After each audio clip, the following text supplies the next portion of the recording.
But पहले हम थोड़ा सा समझने का प्रयास करते हैं कि ये जो ज्योग्राफी सब्जेक्ट है ना, ठीक है बेटा, मैंने फिर बोला है, मैं बार बार रिपीट नहीं करूंगा, तुम्हें स्लो लगे मेरा लेक्चर 2x पे देख लेना, लेकिन तुम जीवन में कभी पछताओगे नहीं, ये मेरी जवाबदारी। तो शांति से सुनना, बोले अंडरस्टैंडिंग डेवलप करनी पड़ेगी सब्जेक्ट को लेके, कि ये जो सब्जेक्ट है ये तुम्हारे आसपास जो भी चीज दिखती है उसको डायरेक्टली इनडायरेक्टली प्रभावित करता ही करता है। एग्जाम्पल देखते हैं सबसे पहले।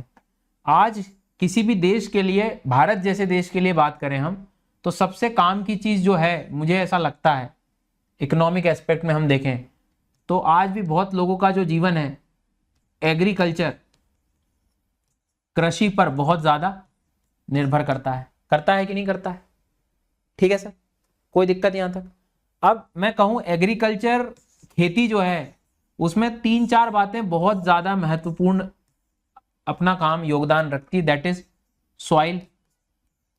सॉइल आपको पता होगा, बिना मिट्टी के आप क्या ही उसमें लगाएंगे।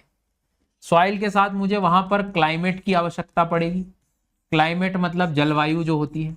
मान लो ये नहीं समझ आता तुम्हें, सॉइल नहीं समझ आती, इतना तो मिट्टी, मृदा जिसे हम कह रहे हैं।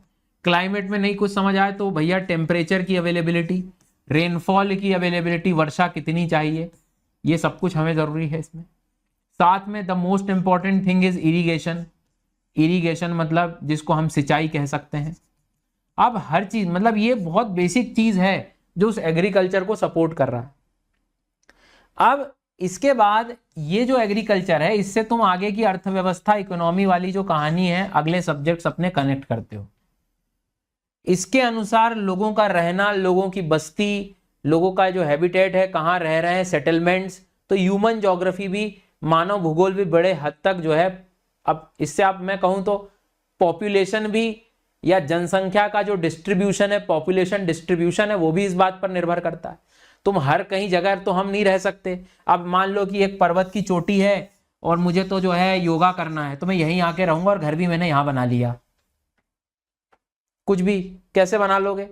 तो मुझे एक बात बताओ, दुनिया की जो जनसंख्या है कहीं रह रही है, तुम इतिहास भी पढ़ते हो तो इंडस वैली सिविलाइजेशन पढ़ते हो, उसमें एक इंडस लिखा हुआ है, रिवर लिखी हुई है। आज भी ज्यादातर जो जनसंख्या है भारत में, जनसंख्या का जो ज्यादा बेल्ट है, हाई डेंसिटी, नदी के किनारों के आसपास मिलता है। क्यों? वो नदी तुमको प्लेन, मैदान देती है, उस मैदान में आप एग्रीकल्चर कर सकते हो। वो नदी तुम्हें इरिगेशन, इस चीज का प्रभाव, सिंचाई की कहानी है, वो दे रही होती है। तो कहने का मतलब यह है कि ह्यूमन ज्योग्राफी भी कभी पढ़ने बैठोगे ना आप, तो इनडायरेक्टली तुम इन्हीं के आसपास घूमोगे, क्योंकि हर कहीं पॉपुलेशन डिस्ट्रीब्यूशन नहीं होता है। बहुत सारे फैक्टर्स हैं, उसमें एक ज्योग्राफिकल फैक्टर भी होता है। जैसे पॉपुलेशन मान लो बेंगलोर में चली गई, बढ़ गई, तो वहां रीजन क्या होगा? टेक्नोलॉजी का, वहां होना है कंपनीज का, वहां होना है स्किल सेट का। ऐसे एक ज्योग्राफिकल फैक्टर भी होता है। तो हर एस्पेक्ट में आपको ज्योग्राफी जरूर मिलेगा। ये आपको मैंने बता दिया है कि फ्री सीरीज मेरी चल रही है वर्ल्ड मैपिंग पे, आप लोग इसे अनअकैडमी पर भी जाकर देख सकते हो। ये पूरा रिवीजन भी और बिगिनर्स के लिए, तो नीचे इसकी भी लिंक मिल जाएगी। वर्ल्ड मैप को मैं पूरा अच्छे से याद करा रहा हूँ, और कंप्लीट यूपीएससी की इस समय आप तैयारी कर सकते हैं। 60% डिस्काउंट अनअकैडमी पर जो है चल रहा है, और साथ में 12 महीने तक का एक्सटेंशन भी है। पूरी यूपीएससी की तैयारी हो जाएगी भैया इंडिया के टॉप एजुकेटर से।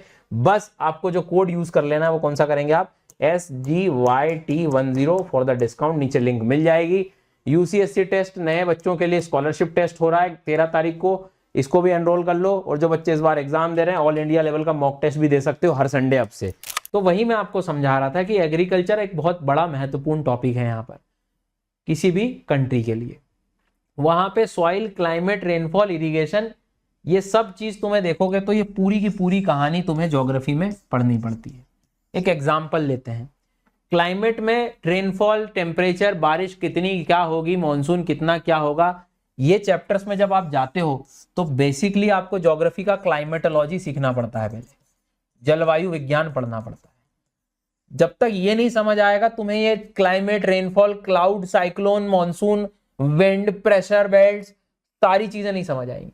तो तुम्हें पहले क्लाइमेट सीखना हो। लिथोस्फीयर को तुम्हें पहले सीखना पड़ेगा, स्थल मंडल को, जिसके कारण तुम्हें रॉक, लावा, वोल्केनो ये समझ में आएगा। क्यों? क्योंकि मैं तुमसे पूछूं सॉइल किससे बनता है, तो तुम क्या बोलोगे? सॉइल बनता है सर रॉक से, वेल डन। रॉक किससे बनता है? चट्टान किससे बनती? तो बोलोगे सर लावा से। लावा किससे बनता है? वोल्केनो से। वोल्केनो मतलब ज्वालामुखी। और वोल्केनो कहां से आया? तो पृथ्वी के अंदर से आया। तो तुम्हें सबसे पहले क्या पढ़ना पड़ेगा? अर्थ का इंटीरियर पढ़ना पड़ेगा, तब जाकर तुम सॉइल तक पहुंचोगे। क्यों? क्योंकि जब ज्वालामुखी निकल कहां से रहा? अर्थ के अंदर से ही तो आ रहा है ना। तो जब अर्थ के अंदर से कहां से आ रहा है वही नहीं पता मुझे, तो मैं आगे की कनेक्टिविटी कैसे बनाऊंगा? तो ज्वालामुखी आ रहा है अर्थ के इंटीरियर से, ज्वालामुखी से आया लावा, लावा से आया रॉक, क्योंकि लावा ठंडा होगा तो रॉक बनेगा, रॉक टूटने के बाद मिट्टी बनेगी। जितने प्रकार का लावा होगा उतनी प्रकार के रॉक होंगे, और जितने प्रकार के रॉक होंगे उतने प्रकार की आपको सॉइल देखने को मिल जाएगी। समझ आ गई मेरी बात? तो इस बात को आपको ध्यान रखना है कि हर चीज की कनेक्टिविटी जो है वो अर्थ के इंटीरियर से आ रही है।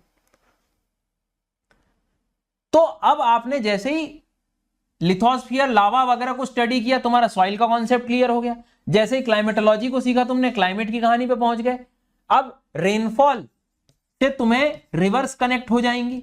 नदियों में पानी लाओगे कहां से तुम?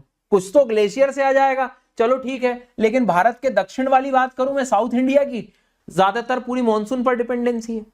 तो जब मानसून क्लियर होगा तो तुम्हें रिवर सिस्टम समझ में, मतलब रिवर सिस्टम में कहां पानी जा रहा है वो समझ आ जाएगा। उससे तुम इरिगेशन कवर कर सकते हो और उससे एग्रीकल्चर के पैटर्न्स। तो तुम्हें ये कनेक्टिविटी थोड़ी सीखनी पड़ेगी। और यूपीएससी के जब तुम क्वेश्चंस देखोगे तो दो तरह के तुम्हें बहुत क्लियरली दिखेंगे। एक तो सीधा सवाल आ रहा है। अब वो सीधा सवाल में भी क्या है कि यदि तुम मेहनत कर गए, थोड़े से कॉन्सेप्चुअली स्ट्रांग हो गए, तो ये वाला जो सेक्शन है क्लाइमेटोलॉजी, लिथोस्फीयर, स्थलमंडल, उससे हो जाएगा। और एक कुछ क्वेश्चंस होते हैं जहां तुम्हें कनेक्टिविटी चाहिए होती है, और वो सब्जेक्ट में जितना तुम घुल जाओगे, जितना मिल जाओगे, उतना फिर तुम्हें उसके बाद चीजें समझ आएगी। आ गई बात समझ में? तो कहने का मतलब यह हुआ कि इस ज्योग्राफी को यदि हमें समझना है तो हमें तीन एस्पेक्ट्स बहुत क्लियरली समझने होंगे, एंड दैट इज, सबसे पहले लिथोस्फीयर, ठीक है, इसके बाद में यहां पर एटमॉस्फियर, और तीसरा होगा हमारा हाइड्रोस्फीयर। हिंदी मीडियम, एक स्थलमंडल लिख सकता हूं, वायुमंडल लिख सकता हूं, और जलमंडल लिख सकता हूं। क्यों? क्योंकि सीधी कहानी है, इससे मुझे रॉक तक पहुंचने में मदद मिलेगी, रॉक से मैं सॉइल पे पहुंच जाऊंगा। एटमॉस्फियर से मुझे विंड, एयर का कॉन्सेप्ट समझ आएगा, मुझे हवा, पानी सब कुछ समझ आएगा, इसमें रेनफॉल समझ आएगा। और फिर इसके बाद में सीधा जो है इरिगेशन सिस्टम्स तक पहुंचूंगा, मतलब आगे और जा सकता हूं, पानी वाला कंपोनेंट, क्लाइमेट वाला कंपोनेंट, उधर में चला जाऊंगा। और तीसरी इंपॉर्टेंट बात जो है यहां पर, अभी हम ओवरव्यू ले रहे हैं ना, आगे हम जब एक्चुअल कंटेंट में जाएंगे तो मैं कुछ कुछ पॉइंटर्स भी लिखवाऊंगा, तो अपने नोट्स भी साथ में बनाते चलना। उसके बाद में हाइड्रोस्फीयर जो है, जलमंडल के बारे में जब हम बात कर रहे हैं तो धीरे धीरे आप ओशियंस का नॉलेज देखोगे। क्योंकि यदि मैं आपसे कहूं कि बादल बन रहे हैं, तुम बोलोगे क्लाइमेटोलॉजी की बात है, पर वो बादल आ कहां से रहे, एवोपरेशन कहां से हो रहा है, वाष्पीकरण कहां से हो रहा है, समुद्रों से ही तो हो रहा है। तो उसका नॉलेज भी हमें लेना पड़ेगा। इस बार भी जो क्वेश्चन आए थे, पूछे थे ओशन करंट से उन लोगों ने। तो इन तीनों को जब तुम समझ लेते हो, तो रोज रोज भाषा में जब बात करते हैं हम हर दिन, तो क्या है, लैंड, एयर और वाटर। जीने के लिए चाहिए क्या तुम्हें? ये तीन चीजें तो चाहिए, तभी तो तुम्हारा पॉसिबल होता है लाइफ। तभी तो यदि मान लो ये एटमॉस्फियर है, ये हाइड्रोस्फीयर है, ये हमारे लिए मान लीजिए लिथोस्फीयर है, स्थलमंडल है, तो ये जब तीनों कनेक्ट होते हैं तभी तो हमारा बायोस्फीयर आता है, तभी हमारा जीवन सफल है। जैव मंडल तभी तो आएगा, तभी आएगा जैव मंडल। खुद सोचो ना। अच्छा, इस डायग्राम का मतलब समझो आप कि सर एटमॉस्फियर लिखा मैंने, मान लो दूसरे पेज पे लिख दूं, यहां पर लिख दूं मैं कि जैसे मान लीजिए मैंने एटमॉस्फियर लिखा, मैंने हाइड्रोस्फीयर लिखा, और मैंने लिखा लिथोस्फीयर। हिंदी मीडियम, मैंने स्थल लिखा, मैंने जल लिखा, और मैंने वायु लिखी। इन तीनों का कॉम्बिनेशन बहुत जरूरी है, तब जीवन है।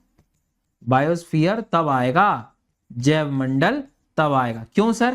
क्योंकि तुम खुद सोच लो, मैं तुम्हें धरती से ऊपर ले जाऊं तो ऊपर तुम्हें सांस लग जाएगी, सांस मिल जाएगी, एयर लग जाएगी, लेकिन बिना पानी धरती के कैसे रहोगे? धरती के अंदर ले गया मैं, अब मान लो वहां पानी और एयर नहीं मिली तो कैसे रह पाओगे? या मैं सिर्फ जल में ले गया तुम्हें अंदर, और वहां यदि तुम्हें उतनी हवा नहीं मिली और जमीन नहीं मिली, कैसे रहोगे? तो तीनों से जितना दूर जाओगे उतनी लाइफ नहीं है। तो जब इन्वायरमेंट अगला सब्जेक्ट जब आप प्रारंभ करते हो, तो उसके पहले तुम्हें यह देखो कि ये तीनों चीजें तुम्हें आती है कि नहीं ज्योग्राफी में। नहीं तो डायरेक्ट इन्वायरमेंट पढ़ना तुम जब शुरू करते हो कि चलो let's start with environment, environment पढ़ने जाऊंगा मैं, और ये नहीं जो नहीं आता सर मेरे को, मैं ये तो गड़बड़ है, नहीं ये नहीं करना है, तुम्हें नहीं आएगा वो समझ में। तो इस चीज को जो है तीनों को, और इसीलिए इन तीनों के कॉम्बिनेशन को हम कहते हैं, इन तीनों के कॉम्बिनेशन को हम कहते हैं फिजिकल ज्योग्राफी। इन तीनों के कॉम्बिनेशन को हम कहते हैं फिजिकल ज्योग्राफी। भौतिक भूगोल, भौतिक, भौतिक मतलब क्या, भौतिक जो चीज तुम्हें दिखाई दे रही हो, जो चीज महसूस हो रही हो, देख पा रहे हो तुम, जो पर्वत को देख सकते हो तुम, लावा को देख सकते हो, पानी को देख सकते हो, बादलों को देख सकते हो, हवा को महसूस कर सकती है, हर चीज जो देख सकते हो, दैट इज फिजिकल ज्योग्राफी।